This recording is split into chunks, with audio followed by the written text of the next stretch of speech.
Bonjour à tous et bienvenue dans ce tuto Leak. Ce tuto s'adresse plutôt aux nouveaux utilisateurs de Leak, qui n'ont aucune idée de ce à quoi ça correspond et qui veulent commencer par le début. Alors Leak, c'est un éditeur de texte, au même sens que Word par exemple, mais qui à la fois tient des fonctionnalités plutôt du langage LaTeX. Donc LaTeX qui fonctionne sous le dicton WY, etc. What you see is what you mean, qui en fait en français on peut traduire par ce que vous obtenez et ce que vous voulez dire, c'est-à-dire un langage très épuré où la seule place est laissée au texte et à ce qu'on veut dire. Toute la mise en forme est gérée par le langage LaTeX. A l'inverse par exemple d'un éditeur de texte plus traditionnel comme Word, qui est plutôt sous le dicton la même chose mais avec un G à la fin, what you see is what you get, qu'on pourrait traduire par ce que vous voyez et ce que vous obtenez ou ce que vous obtiendrez en créant un PDF à la fin.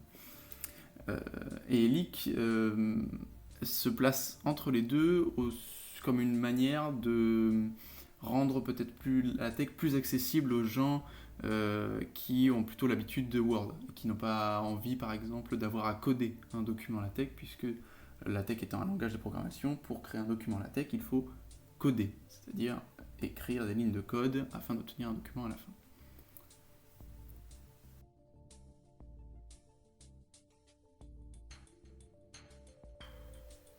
Maintenant qu'on a un petit peu présenté le fonctionnement et à quoi ça pouvait servir, on va accéder à un document Leak, on va démarrer, voir un petit peu à quoi ça ressemble et défricher un peu l'endroit. Donc ça ressemble, donc là c'est le document que vous avez vu en PDF tout à l'heure, hein, j'ai juste à faire imprimer un aperçu pour le voir.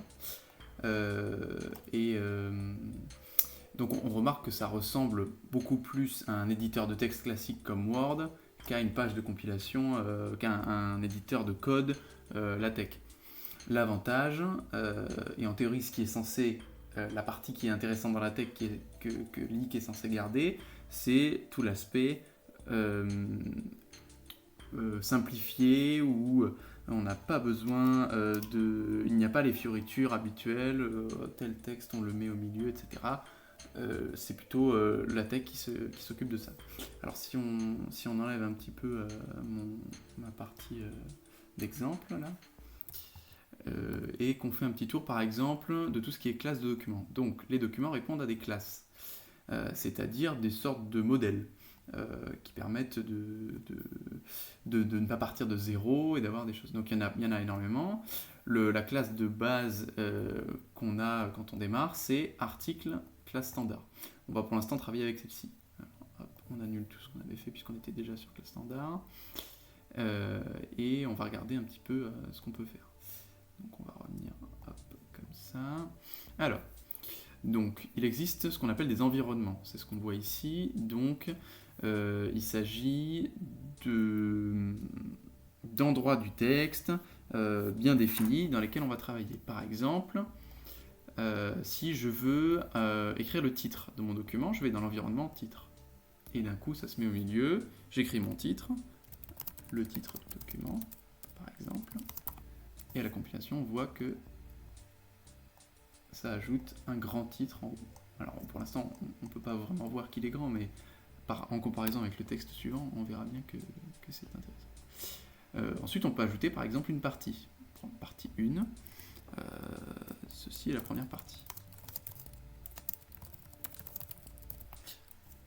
Et ça va donner le rendu suivant. Voilà. Alors pour le coup, ça fait un peu doublon de marquer première partie, et ceci est la première partie, mais ça aurait plus d'intérêt si on marquait par exemple introduction. Alors il faut savoir qu'il y a deux types d'environnements pour tout ce qui est numérotation, ou tout ce qui est chapitrage et division en parties.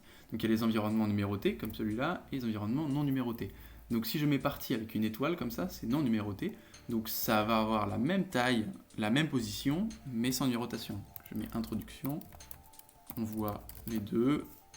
Le premier, il y aura première partie, le deuxième avec introduction, le deuxième c'est seulement introduction. Donc ça peut être intéressant. De la même manière que pour l'environnement suivant, par exemple section, donc qui est plus petit, la section numérotée ça se présente comme ça, donc on peut dire ceci est la première section. Et une section non numérotée, ça sera comme ça. Une section non numérotée. Voilà, donc on voit bien que c'est plus petit et que ça correspond à un deuxième niveau de titre. Mais donc on peut jouer avec la non-numérotation ou la non-numérotation afin de faire un peu comme on veut. Mais ce qui compte, c'est que là, on ne s'embête pas avec le détail. Maintenant, écrivons du texte tout simplement. J'ai envie d'écrire un texte de test pour voir comment fonctionne leak. Alors, on va insérer. Donc, il y a un système d'insertion comme dans tous les éditeurs de texte. Donc là, je vais insérer un caractère spécial, un logo leak. On regarde. Et voilà. Donc, on a des titres. Alors, on va peut-être virer les titres inutiles. On va garder... Moi, j'aime bien les introductions sans numérotation. Et par contre, les sections, j'aime bien avoir une petite numérotation. Donc, on va mettre introduction et puis premier pas avec clic. Et là, on va récupérer le logo qui est là. Hop. Et voilà. Premier pas avec clic, on écrit.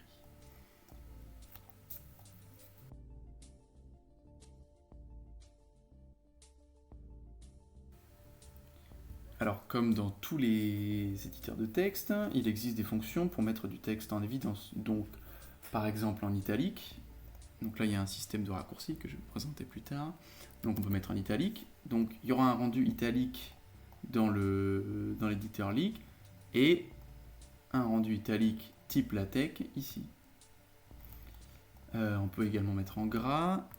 Ça rend comme ça. On peut mettre en polissage chasse fixe, donc ça s'adresse plutôt à du code par exemple. Donc si je veux écrire ou un mot qu'on va mettre en évidence, mais plutôt à caractère informatique. Par exemple, on peut dire j'ai utilisé le module Python NumPy. Hop. Donc là j'utilise les raccourcis. Voilà, ça rend comme ça, donc ça ressemble à du code. Hein.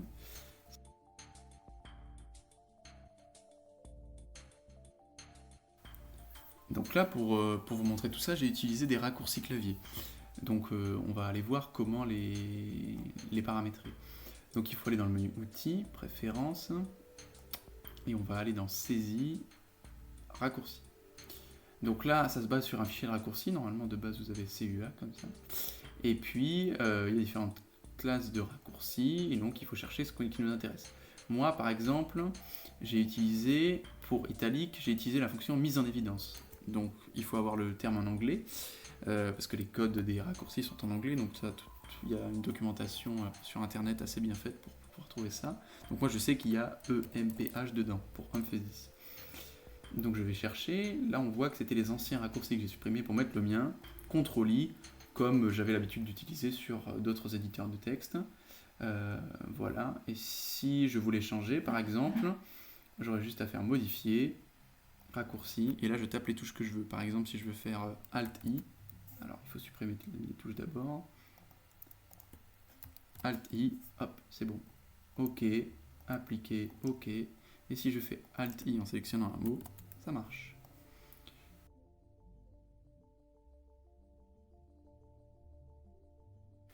Et voilà, c'est la fin de ce premier tuto qui sert plutôt de présentation par rapport à leak. Il sera suivi de d'autres tutos plus détaillés et qui se focaliseront sur des détails en particulier. N'hésitez pas à dire dans les commentaires si vous avez des questions en particulier pour que je fasse une vidéo détaillée pour y répondre particulièrement, si tant est que j'ai la réponse. Et sur ce, à bientôt.